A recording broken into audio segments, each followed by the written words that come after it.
fuck. Oh, fuck.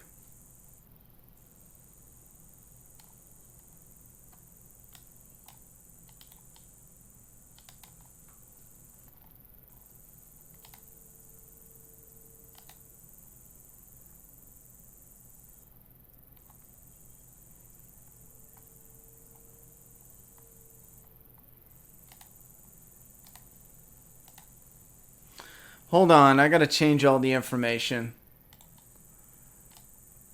Son of a bitch.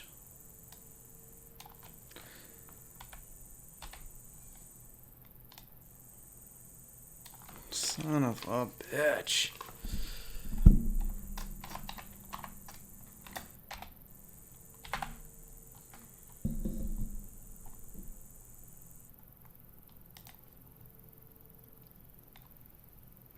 Fucking sucks. Gaming on Days Gone. I'll wait till people get in here. For those watching this after it's live, I had everything set up and I was going to double check it, but then I was like, yeah, I know what I'm doing by now. I got this. And I totally forgot. I had it set. I had Streamlabs set up to Make a Path Presents, but I had the live stream set up for my Ronnie Hayes channel, my personal channel. And that means all the title and thumbnail is probably wrong. That sucks.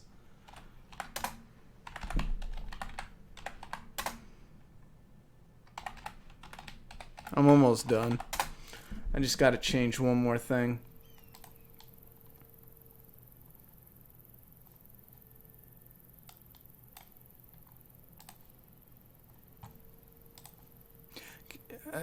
If somebody doesn't mind, can you look and see if the title changed?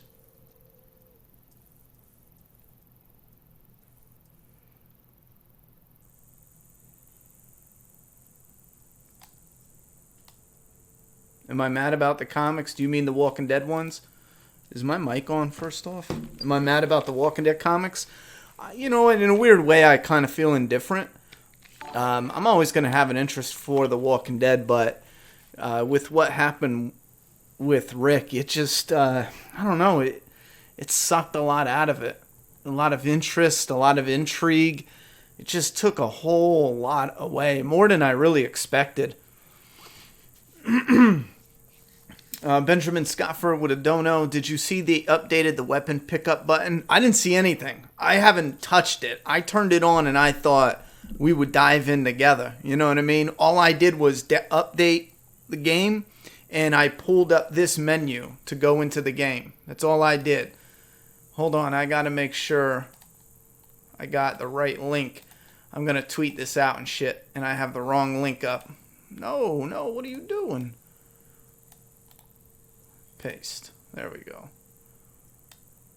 No, what the? Facebook. Go fuck yourself.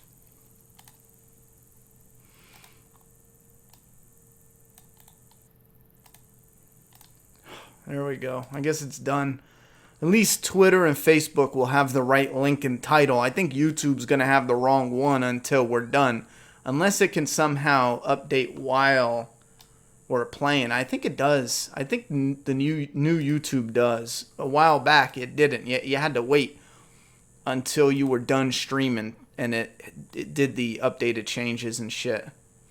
I'm going to pop out the chat so I can see as well. It's not going to be on the screen though because this is a different type of game where chat on screen is just like clunky. All right, so I think that's all set. Let me read some comments and we'll dive into the game. For those new, Days Gone did a new update. It's a challenge mode. I think it's going to run 12 weeks, they said, every single Friday. It would be nice to jump into this every Friday. Not to get confusing, I accidentally went to my Make a Path Presents channel, but not to get confusing, but we might end up doing the other weekly challenges for Days Gone if we can do them on my secondary channel, my personal channel, Ronnie Hayes. Anyway, so this is the first week here. It's surrounded. This, I think, sounds epic. You start out in Sherman's camp, I believe is what they said, and you basically fight a non-stop horde of freakers. It looks like you have sub-challenges. Get 10 kills using barrels or crates. Get 10 kills using traps. Get 100 kills with high combo. And then get 250 freaker ears. And I think what happens is you get... I don't know how to do it or where to go, but you get a chance to add different skins. So you can do other characters, or I'm hoping you can always have your cut in-game. Like, I just restarted the game and I'm playing it on survival, which I really do like. While you're driving, I wish they did a different update where while you're driving it gave you a different, like... a GPS map indicator, but it's not the map, because sometimes it just feels like you go down dead ends and it just wastes your time, and sometimes it's exploration and it's fun, but the dead end ones get a little annoying. Hopefully I changed the title now. I think I could pull it up and see if it's right.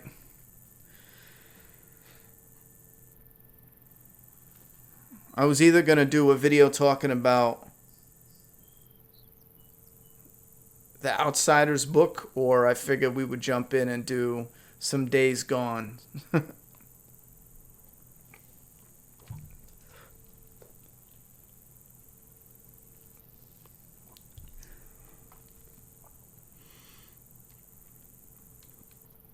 This isn't showing me anything. Okay, yeah, it's good, it's good. Anyway, what are you guys saying?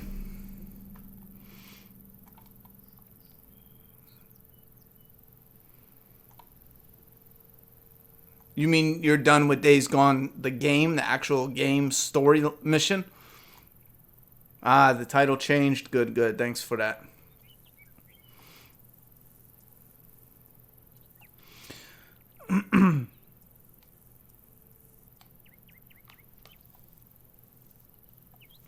Yeah, well, part of what I wanted to discuss with the Outsiders book, and like I said, we'll definitely discuss it. It'll be a small video, no amazing edits or nothing, but I'm packing for the move, and I found the Outsiders book. I love the movie, and I had this book for years.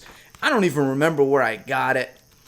I don't even know, but I picked it up somewhere along the way, and I just happened to read the first page while I was eating lunch or something. And, oh, shit. Okay, let's look at the game. But anyway, the Outsiders book, when we discuss it, it talks about going full circle in the way The Walking Dead did. But the way The Walking Dead did it with Rick, more and more Hollywood is doing it, where not only is it becoming wildly predictable, but it's just lame. Like, Rick's story started in a bed, so it needs to end in a bed. Why? And for people saying, like, oh, he doesn't need this epic death. No, not everyone gets an epic death. Well, not everyone's story ends the way it started. You know what I'm saying? Like, holy fuck. And I'm not saying, I just hate the death. I hate how it happened. There's parts I think are beautiful along the way, sprinkled in, but I don't know.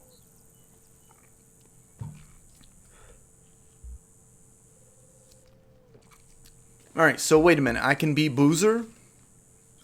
How does this work? Custom accent? I don't know. So you can get rings. Here's a leaderboard. Unknown characters. So you unlock different people. Here's the custom accent. And you gotta buy it. Okay, so I haven't played yet. So I have nothing. So let's dive into a game. Wait a minute. How do I play, yo? Start the challenge. Okay. Here it is.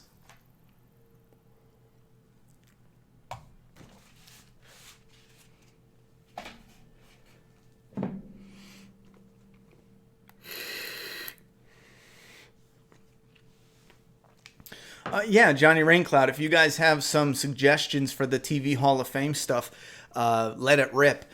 I know someone did I think it was in an email. It was map approved, but it was one word because you know approved is APPROVED yada yada. Well, the way it was written was capital MAPP, and then it had the rest of approved. So I was staring at it for like 30 seconds, thinking, "What are you talking about?" All right, so look, it starts you out with. It starts you out with 6 big bitches. It doesn't look like you can craft.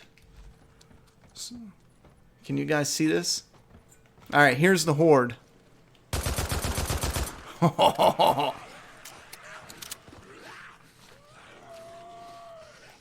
You got survival.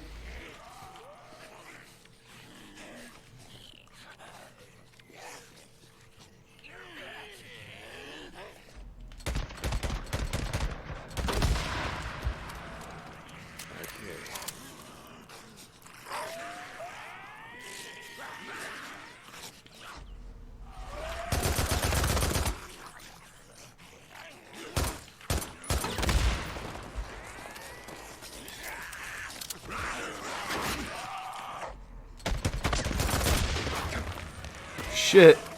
You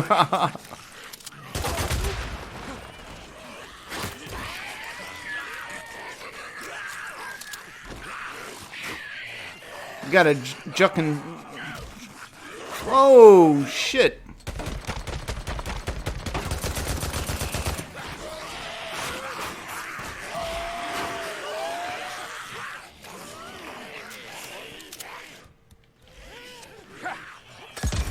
How about that? Look at that shit.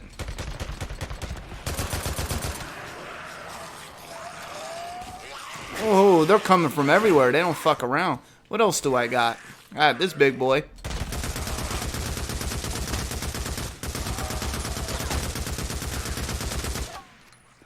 So do they come in waves? Is that the idea? Oh, they do. There's another one.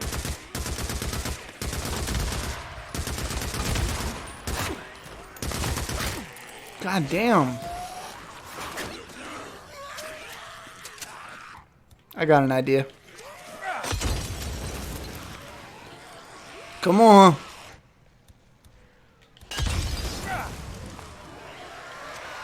Oh, yo. Fuck with me now.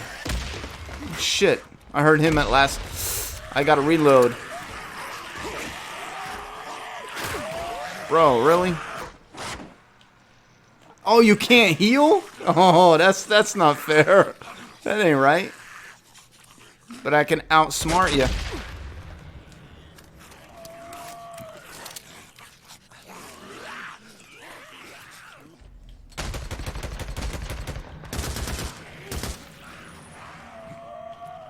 Shit, here's another horde. Yo. See, these challenges, it's good to just dick around.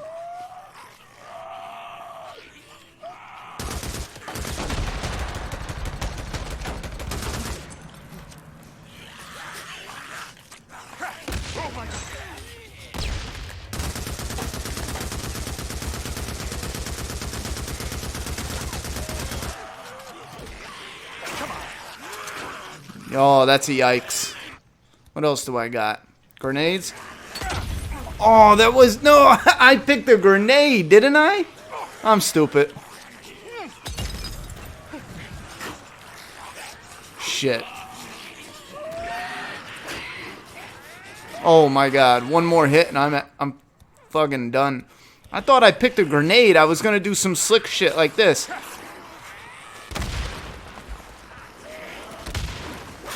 Oh, get off of me. That's some advanced shit right there. What you guys know about it?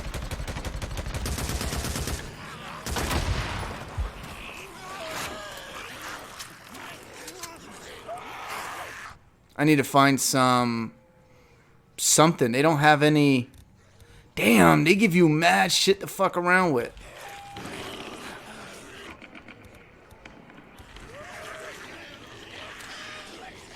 I'm out of stamina. Give me some bullets.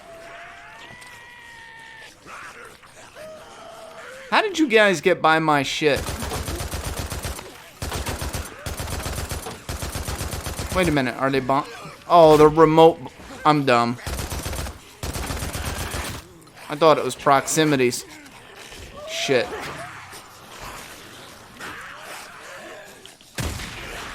Oh, no, no, no. That's the end of the line for me.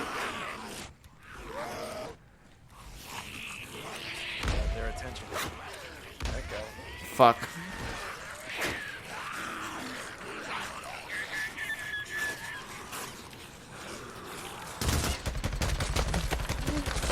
I might as well go out like a G.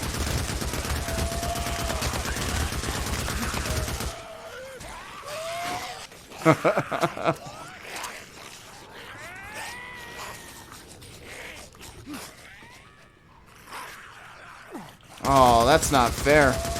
They're cheating.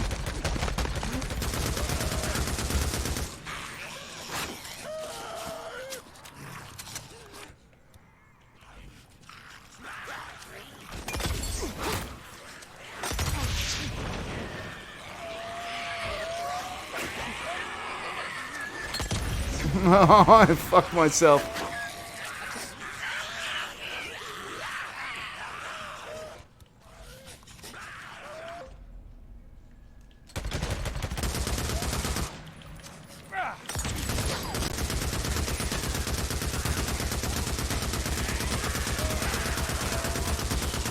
Yeet. Damn.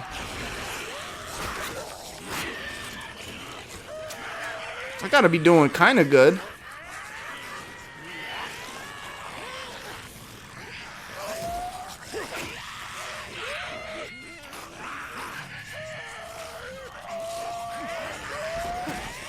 I'm trying to pick up those. Oh shit, they're all over the place. Why am I running so slow? What is going on? I'm trying to pick up some of these things because I think that's part of the challenge.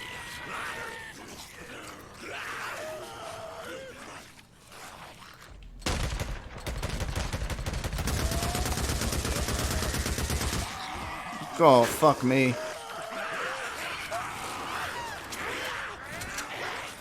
Oh, seriously, fuck me. I'm out of stamina. What do you do? What do you do? Climb, bitch. Climb, bitch. Oh, man. What happened? 6%? What do you mean 6%? What do you mean? Oh, Lord have mercy. Chat, what the fuck are they talking about? 6%. I thought I was king of the hill for a second.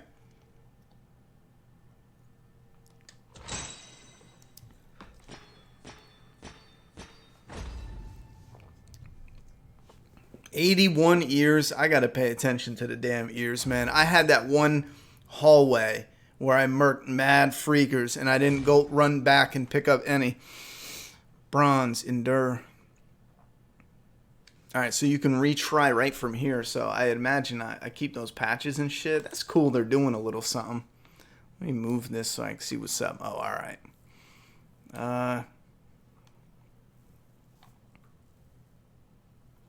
Yeah, thanks for stopping by, hanging out. Yeah, like I said, anyone with more suggestions, because I got the lineup right here. Like I said before, we started 2019 with an idea of a change up in content. For anyone who missed, to summarize, it's to focus on content that isn't going to expire quickly and focus on content that has a longer shelf life. Something like, for example, we're going to be discussing soon Breaking Bad, which has a short shelf life, but I'm going to really trim that video down. Like, that video is coming out real soon. Before, it had this big script. I was pulling thousands of clips and images from and I legit mean thousands of little video clips and images, dissecting the seasons just to prove this for the series and where they can go with the ending. But the idea is I want to focus more on videos that, if it has a long shelf life, I will dedicate the time to the longer edits. But the Breaking Bad, as soon as the movie trailer comes out, my Breaking Bad movie will have pretty much no purpose. other than people just wanting to know what my idea would be for where they could take the series. So we're going to do almost no editing. There's going to be a few clips, a couple examples, but it's going to be a talking head style. And anyway, we got the Dexter pilot, Dexter series. We got the Outsiders book, small video, just discussion. We've got the Walking Dead comic covers is coming back. Again, the Breaking Bad one. We've got the Doomsday Kingdom #2 commentary. That's coming back as well. Not coming back. That's coming to begin the promotion for Doomsday Kingdom issue #4. Me and the artist are really diving in for issue 4 and 5 because that finishes the very first volume. So that would be our big push to either go look for a publisher or to see if we can publish ourselves and go through Diamond to get the store shelves stocked with the comic book shelves stocked with the comic. Playing around with some things because issue 5 it's kind of the make or break in a small way. It's planting some seeds to give people an idea of what they could look forward to. And there's one that has never been discussed. We've never hinted it in any. I mean, we've always hinted like one of the main ideas of Doomsday Kingdom is it's only a part of the world, and this is what makes it different. It's only a town. The rest of the world is fine. It's only a town that's suffering from a zombie outbreak, and that is called the Doomsday Kingdom. Everything else is normal. We've talked about that since years ago, but that's not the big reveal. I know everyone keeps thinking like, oh, that's a big spoiler, but there's layers to it, and that's talked about in issue 5, but there's we pull back the layers and there's a big setup piece, and then there's 3 or 4 more after that. Those are the big ones, and we've kept them totally hidden, so I'm hyped for that. Gomez is excited for Stranger Things. I need a show to watch. Fear the Walking Dead definitely ain't doing it. Yeah, it's not doing it for me. I think we're going to stick with my idea of cutting out the live stream for Fear the Walking Dead, because if you think about it, the majority of people looking for Fear the Walking Dead content are people who are enjoying the TV series.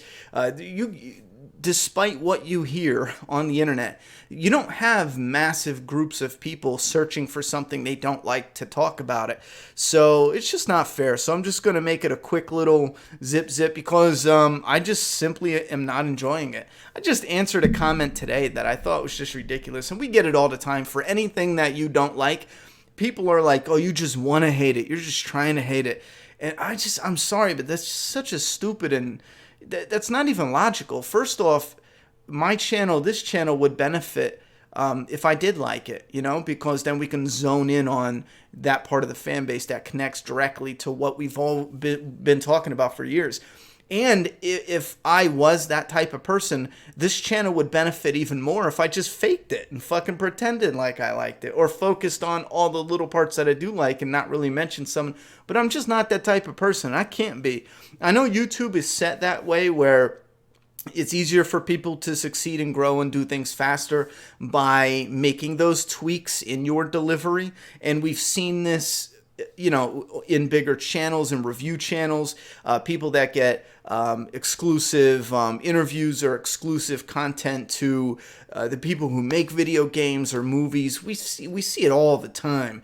You're not going to find a company that is we're going down a different road, but I think it would just be easier to do a little 2-minute review. Here's what I thought about it. Here's a couple good things. I'm still not into it, and then just do our own live stream.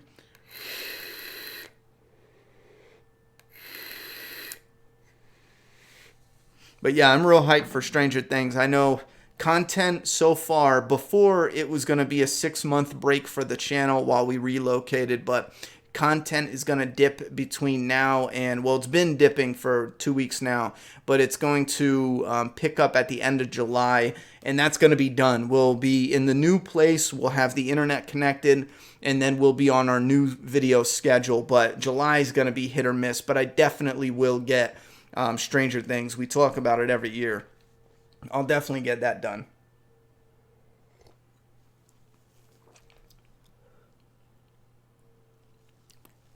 You can use bike skins in the actual game. You go to the mechanic and you put on whatever skin and decal you want.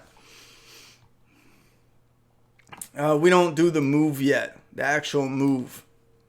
Like moving our stuff in until mid-July, mid to late July. We do have to clean the apartment. The person that was living there died, and so there's, still furniture and junk there, so we're cleaning stuff out. So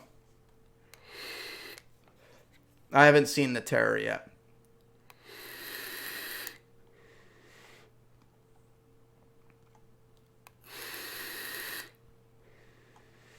I know a lot about it. I know I will like it. What's up, Cal B? Thanks for the dono. How have I been? I'm chilling.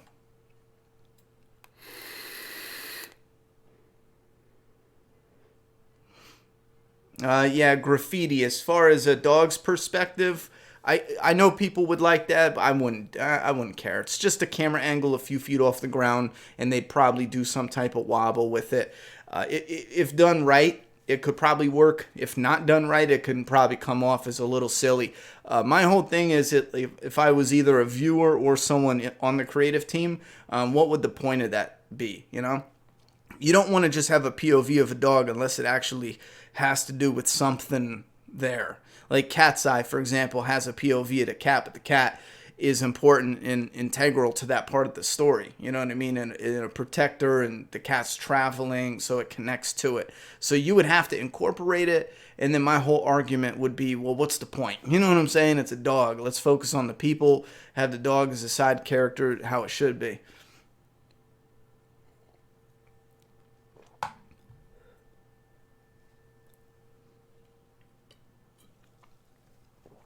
How are you guys doing, though?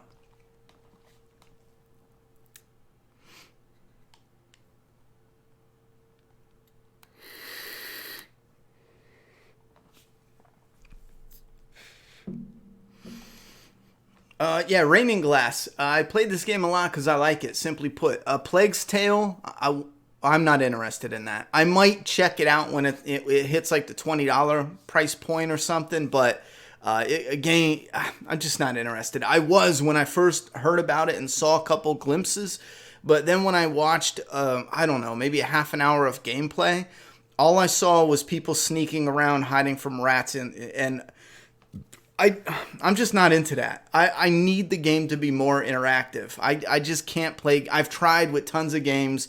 That might be the exception. I might play that and be like, oh, what? Wow, I actually like this game. But I can't do games where I'm just hiding. And maybe that's not the whole game, but it seemed like that was a lot of it. And I can't stand that type of game. I want to fight. You know what I mean? I want it to be interactive. I want to do some shooting or stabbing or some type of melee, just something. I did get an email from some company that they're not going to pay me or nothing, but they gave me a free code to play Daymare 1998. And for those who have no idea what it is, apparently it was the first team that started the remake of Resident Evil 2. And I guess then Capcom took it over. So what they did is they continued, but they made it Daymare 1998. And it looks just like Resident Evil, you know what I mean? But with today's graphics. And I rarely ever do that, because I get 2 Steam codes a day, and I almost never do it. But that one, because a lot of them are like retro games, and as fun as they are to do in my free time here and there, I'm not into it to dedicate the content on the channel around all these, you know what I mean? I like playing the older retro games that I grew up on, but I'm not really crazy on, in today, 2019, creating a game that looks like it was made in 1980. You know, for some things, and that's small things, I think it's really neat. But if it's a game that's made today, why not clean it up some? And I know the answer to that. It's probably easier making a game look like it's retro. You know, I'm just not in it like that. I like it, but I'm just not, all the way in it.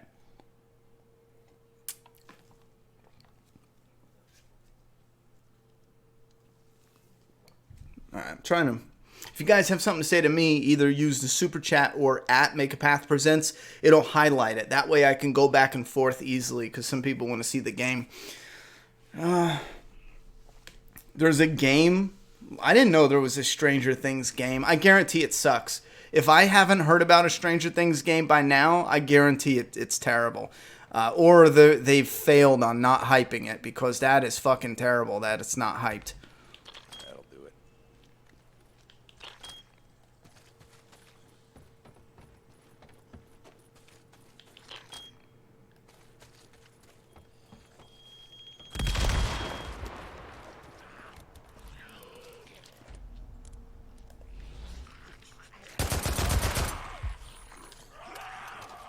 Finally.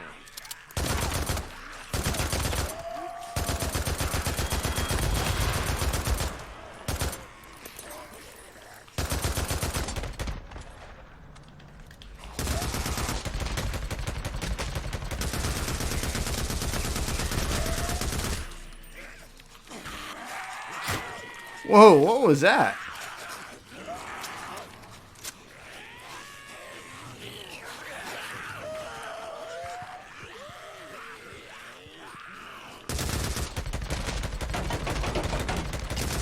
Holy fuck, there's a med kit.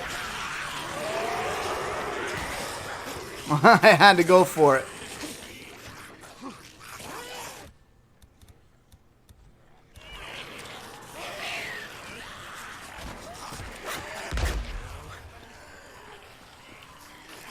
Oh shit.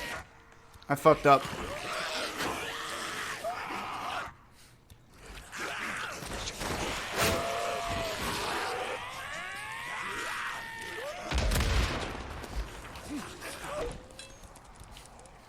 You can find med kits. That's how you do it.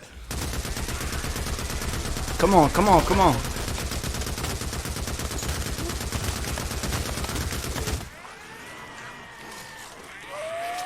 Why does it look like he's running slow? What is that? Oh, I'm fucking dumb.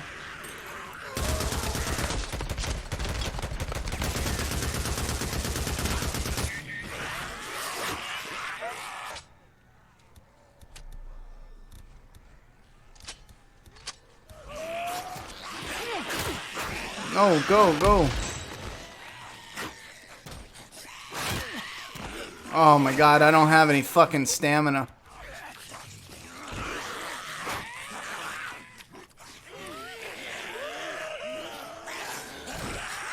Oh, I do. That must have been me then. I thought I was trying to run.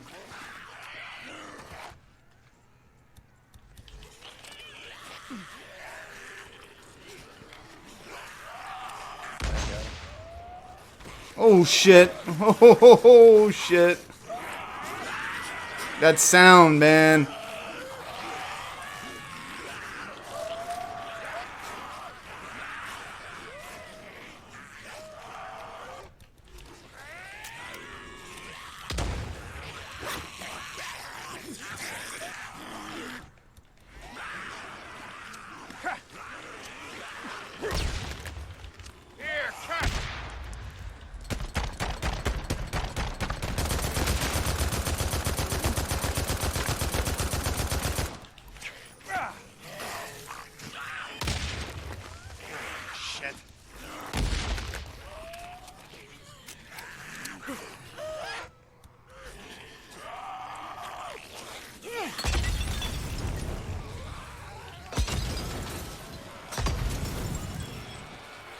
Alright, you know what? I gotta try to go in a circle.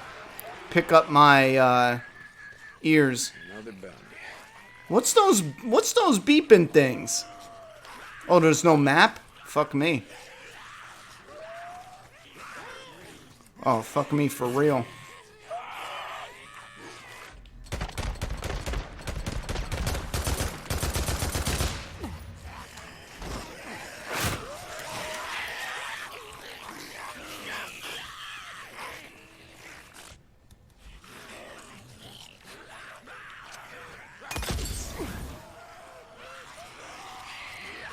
Whoa, what the fuck was that?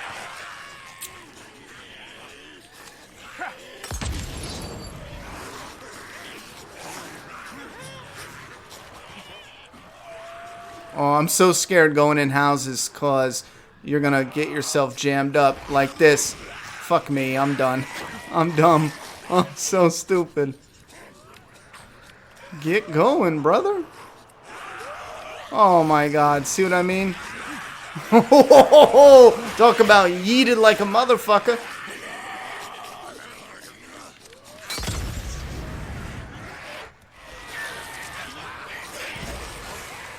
Whoa!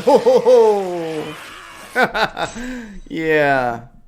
What do you mean challenge complete? Last time I thought I killed less. Wait, what? I thought I killed less. And I only did 6%. I'm lost. I am utterly lost right now. What? I only got 47 ears, 24 trapped, 25 calculate. Wait, what? How many deads? Dead 25, what? I don't know.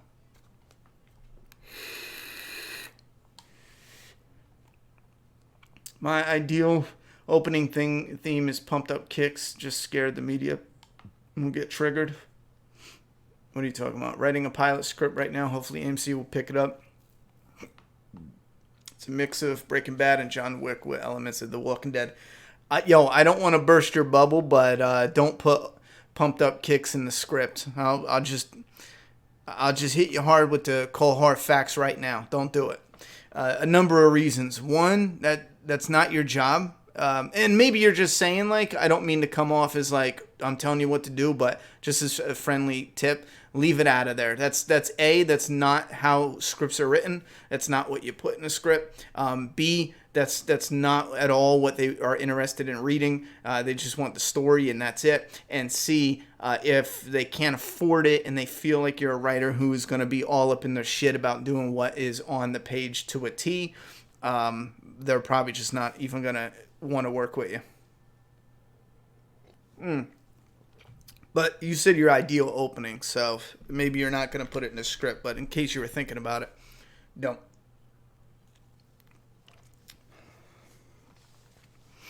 I started sipping on some whiskey. I thought I was in the mood, but I'm just not.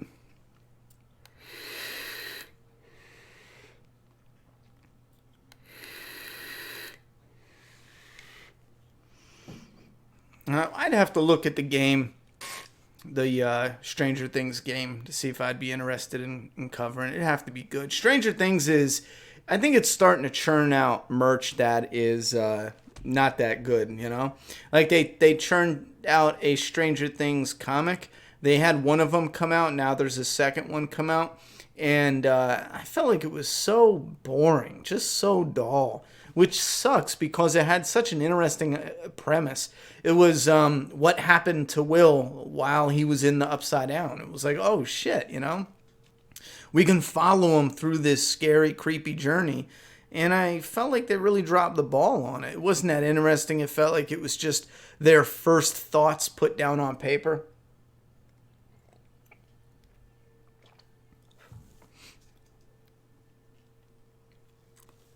But I am in the process of coming up with a monster design, which is really fun, for one of my book ideas. It's called, the working title is just simply Blizzard of 93. And I'm coming up with this monster design, this one creature design. And I really am starting to get more and more interested in getting into sculpting and painting and stuff like that. When we move, there's going to be, there could be possibly an area I can put like a shed or something. And I was really thinking about getting an air gun, a brush gun, and start to do some things. One thing I was going to do is try to get an extra statue like this, the Joel and Ellie. This was a gift, and I really appreciate it. It means a lot to me. It was a gift from one of y'all MAP members out there, and I was thinking about heating it up, getting a spare one, heating it up, and taking off each individual piece and molding it, possibly creating a whole new one out of the molds, plus, repainting it, giving it a fresh coat of paint with a more detailed and just like a better paint overall, touching up some of the sculpt that is a little too plain and a little too even, and adding the freckles that should be there, maybe touching up her face or some. But I was seriously thinking about getting into it because I want something that's hands-on as like a hobby to get into, and it's just something more and more that I find myself looking at videos and thinking, that looks just so fun. And then when I'm coming up with original creature designs for my own stories, I'm just like, yo, it'd be so much better to just develop it. You know what I'm saying? Ooh. Wait. Oh, fuck no. Fuck no. Hills no. Oh, what the fuck is that?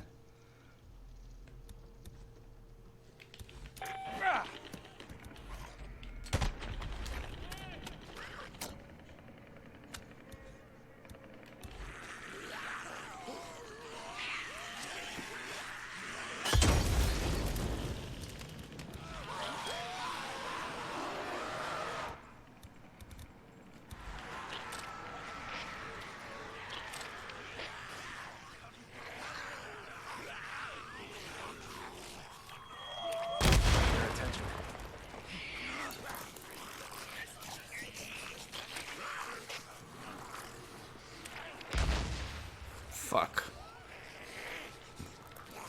Okay.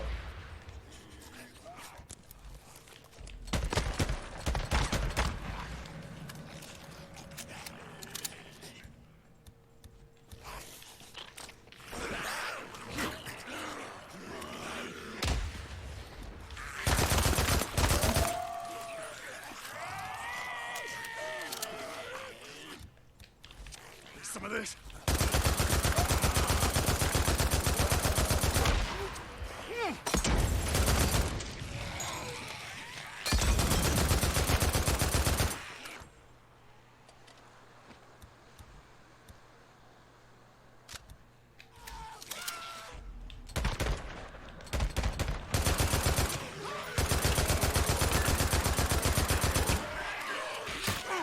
Where'd you guys come from, you motherfuckers, you?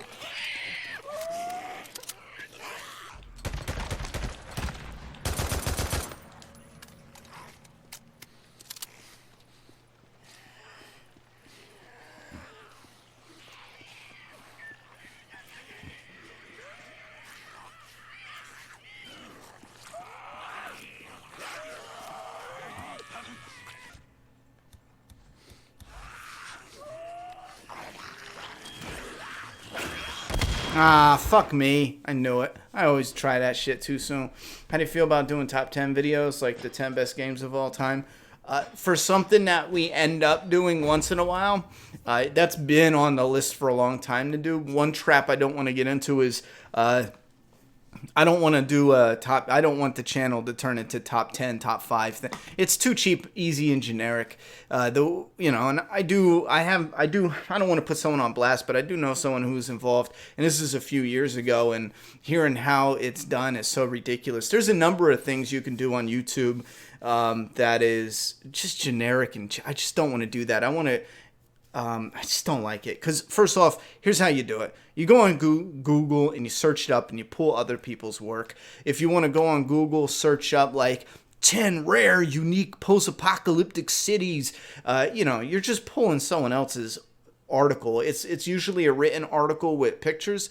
You're just basically doing that. I had one idea. I think there's 2 videos on the channel where, and it's funny because I still get comments to this day like, oh, you stole this guy's YouTube idea video, and in reality, it's not that at all. The idea was I was sitting there, we recorded a Walking Dead video, and I was just bored, and in between doing the Walking Dead videos, I found 2 news articles about these really wild places, and the camera was already recording, and I talked about them, and as I was reading the article, I put up the pictures, and I guess when I edited it, I just simply took that portion of it. So the one video has me talking about the articles, but in the actual video, if you watch the playlist, the video of the articles, that part is in the video before it. So you don't hear it in the video, but it's actually from the article. And so many other YouTubers have taken that article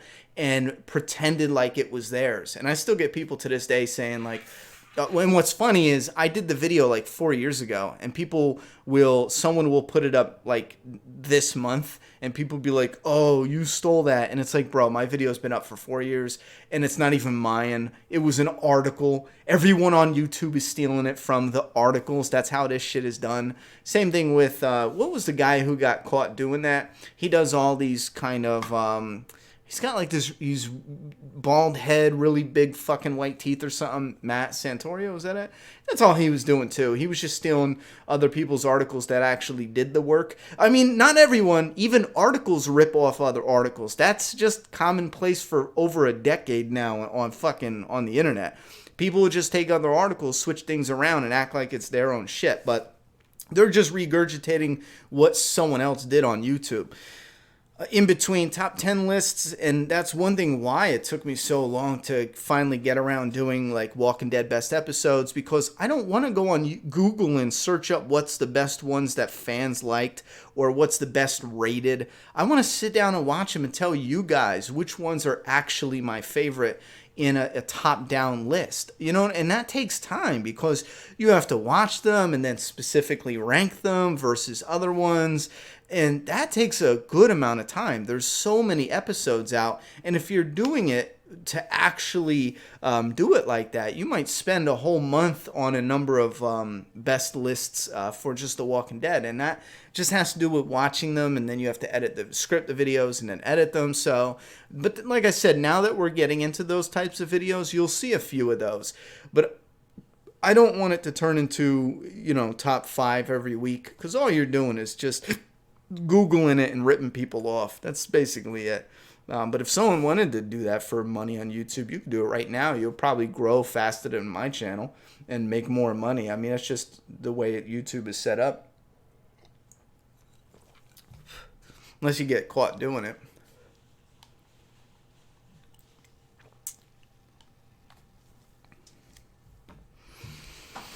What else? I'm not that script. It's not in the script. It's just a good fit for the story. The purpose is just showing all the types of violence can be used, love, hatred, etc. If it's not in the script, that's perfect then. Just keep it outside the script. Are you ending the stream? Not right now, no. Okay, can I use your phone? You can use this belt when I whip you with it. You getting your bath done, you can wash that blackface off. My daughter, the racist that she is, she wore blackface today. What? It's not black. Well, it's brown. Black people aren't black. Here. I know. I'm gonna whip you. Beat yourself with it. No, I'm gonna whip you with it. It's hot in here. Do you know where the thermostat is? Can you turn it down to 71? Hit the Okay. down button twice. Go do it real quick and I'll let you have my phone. Wait, how do you do that thing where you snap it? You gotta hold the ends of the belt and then let a little... Oh. And get out of here. Welcome to the body. Alright, it's loud in the Put mic. your finger through it. Go ahead, it doesn't hurt. You can't get a good slap with something in between, so it won't hurt. Okay, do it on me. Here, and then get out of here. I'm doing something. Ow! Did it hurt? Bro. Maybe I just got a big hand. Go ahead. It doesn't hurt. Alright, go. Turn the thing down. I'll give you the phone. And then get your bath done. Bye. She wasn't wearing blackface for real. I don't know what she was doing. But I caught her washing her face, covering her face with a towel. Next thing you know, she's like, I don't know how to get it off. She had used some brown lipstick. And she said she was copying some makeup video. And it was literally like her whole face. But when she tried to wash it off, it came from like here down. And it was all like, I don't know what she was doing or thinking. Shut up. I don't I know. turned it to 71. I don't even know what that means. Here.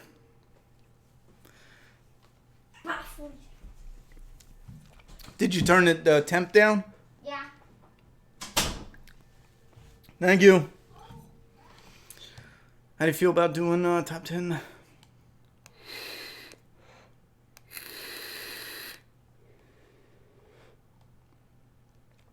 Yeah, Tammy, I tried giving Walking Dead Fear the Walking Dead a shot. I'm still going to check it out, but I feel much more better about not having to, put on a show after it because it's just not my cup of tea. I'm probably going to be working on my comic and peeking at the TV and maybe once in a while just reading reviews and the highlights because I'm just not interested what they're doing story-wise. It's just not doing anything for me.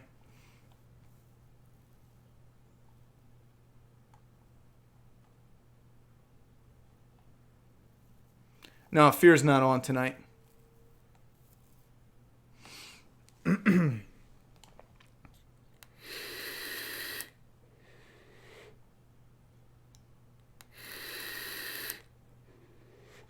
Any tips for low-level artists? Well, if you're a low-level artist, work on your craft every day. The best tip I can give you is find your weakness. Like, don't write. I've seen people fail by doing what they're good at over and over and over again because it's easy and you're even getting better at it. But start writing shit that you're not so good at. Like hands or fingers, for example, or some artists, it's feet, you know?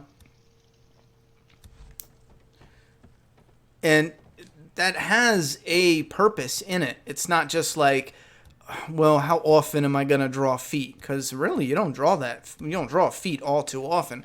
But my point is, by learning how to draw something you're not that good at, that'll actually carry over into the stuff that you're actually good at. It will carry over, and it'll help you get that much better at the stuff you're good at.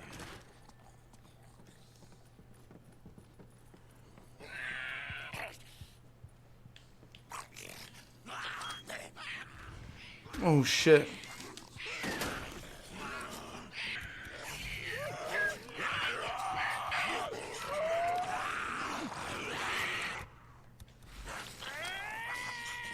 Grenade!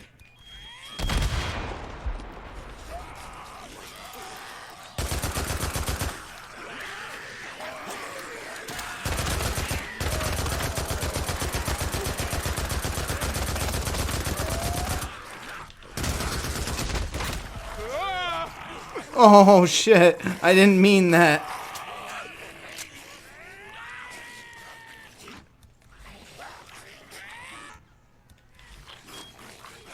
No. I got lucky. I got hella lucky.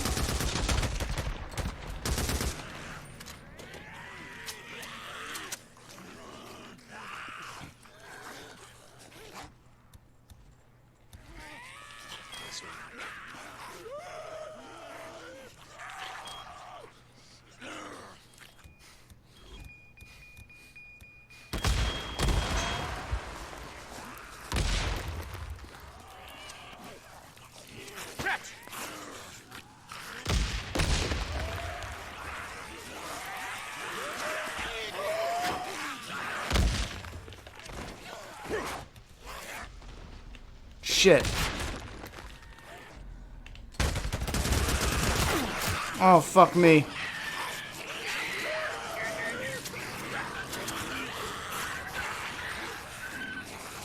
Oh, fuck me hard. What is this?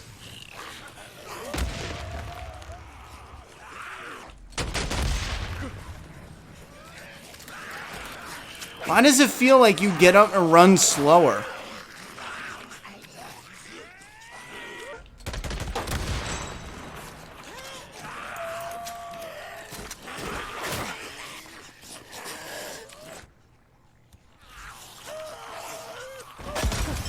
Oh, I fucked myself.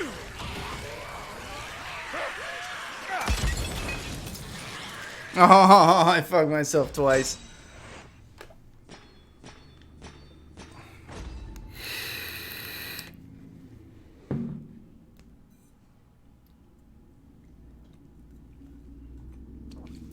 I love this idea. I just feel like something. It feels like you don't have a chance to even do any looting or regrouping. So I'm kind of wondering if that is like the idea. Like there's a lot of loot there, but maybe you got to kill off the Horde and they come in waves. So as long as you kill them off, and you have that like 5 or 10 seconds before the next wave comes.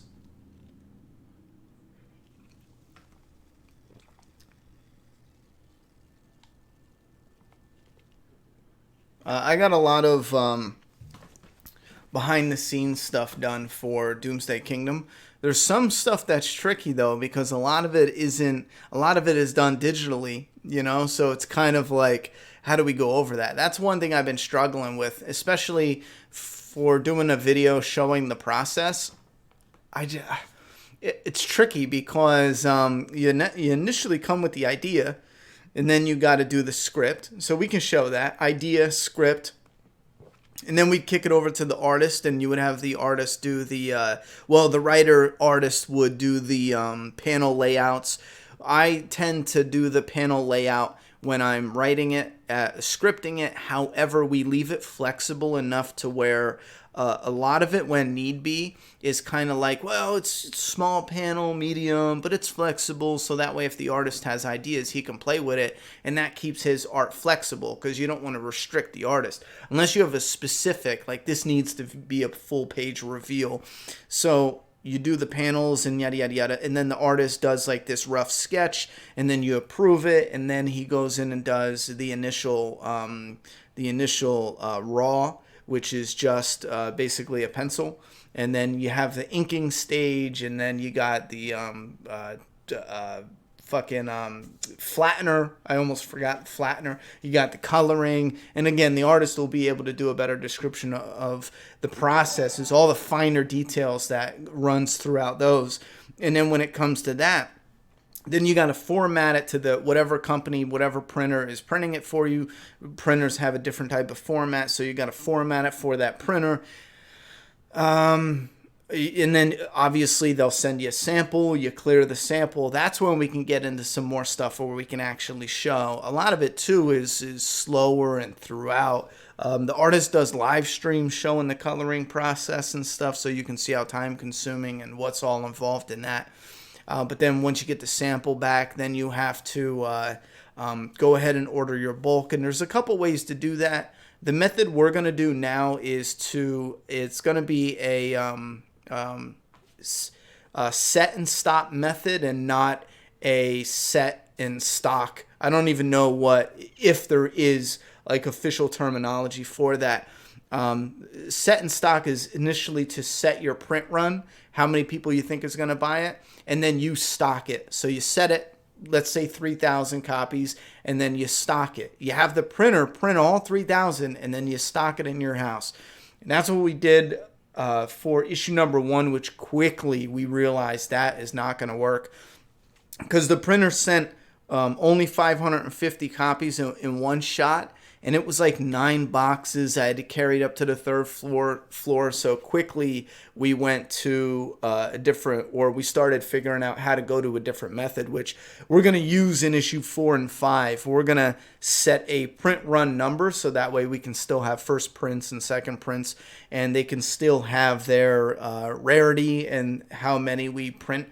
And then once we hit that number, we're just not going to do any reprints and restock what we have currently on hand. And that'll keep the outside of the specials, like the signature series. There's only ever 150 of those. But outside of that, it'll keep a calculated number for us to let you guys know how many are out there of issue 1, issue 2, issue 3. Because the way it was before, the variant, I think it was the day and night variant, was essentially the rarest one was it the day and night? The day and night variant was the rarest print we had, but because originally we were going to stop that. We were going to print it once and that was it, in small batches. Like we were only going to print like 200, but then we thought, well, that kind of takes away from... like the signature series is limited to 150. We can't have only 200 of the day and nights.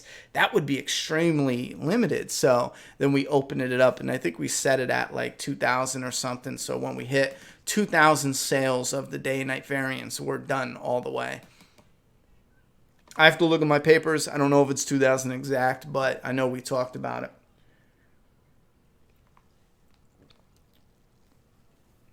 Yeah, music is important in film. All right, let's try this again. I am not in the mood to have any drinks tonight.